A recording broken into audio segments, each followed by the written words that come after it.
मेरा नाम स्वपनदीप कौर है। मैं सरबजीत सिंह की बड़ी बेटी हूँ। जी, बिल्कुल। अगर सवाल करें तो जिन्होंने सरबजीत सिंह को मारा था उनको गोलियां मारकर जो उनकी हत्या हो गई है, इसके बारे में क्या कहना चाहते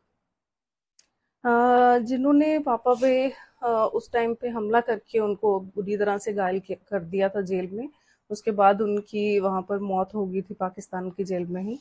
अ, उनमें से एक जो शख्स था, उसको कल गोलियों से मार के उसकी हत्या की गई है हैं? कुछ। मीर सरकार। मीर सरफराज।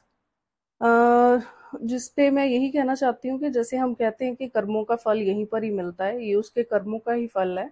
लेकिन इसके साथ ही मुझे लगता है एक बहुत बड़ी साजिश भी है ये पाकिस्तान की ही सरकार की तरफ से, क्योंकि ऐसे हो सकता है बहुत सारे राज हों जो उनको लगता हो कि बाहर ना आ जाएं दुनिया के सामने।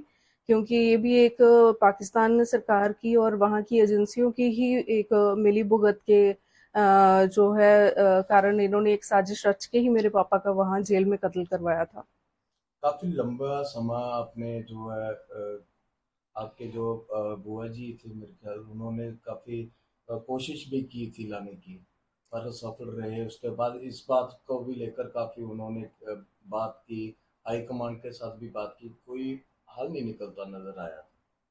नहीं, बिल्कुल नहीं। एक ऐसा देश जहाँ जिसको हम के कहते ही हैं कि ये दुश्मन देश है, और जो कि बिल्कुल किसी भी मानव अधिकारों को नहीं मानता है, उसके इस टाइप के देश से आप क्या ही उम्मीद कर सकते हो।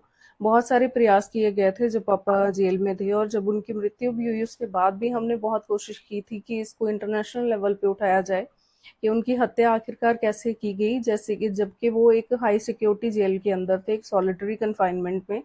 ऐसी जगह पे जाना किसी आम कैदी जो बाकी वहां पर रह रहे थे उनके बस की बात नहीं थी, बिना के अथॉरिटीज के वहां मिली भुगत के।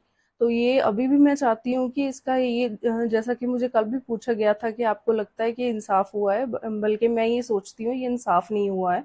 इंसाफ तब होता अगर दुनिया के सामने इनका चेहरा बेनकाब होता। कहीं ना कहीं साजिश है पाकिस्तान सरकार की भी। जी, बिल्कुल, ये मैं शुरू से ही कह रही हूँ कि ये साजिश है पाकिस्तान की सरकार की, क्योंकि यही एक इकलौता इंसान था जो कि इस टाइम पे जेल के बाहर था।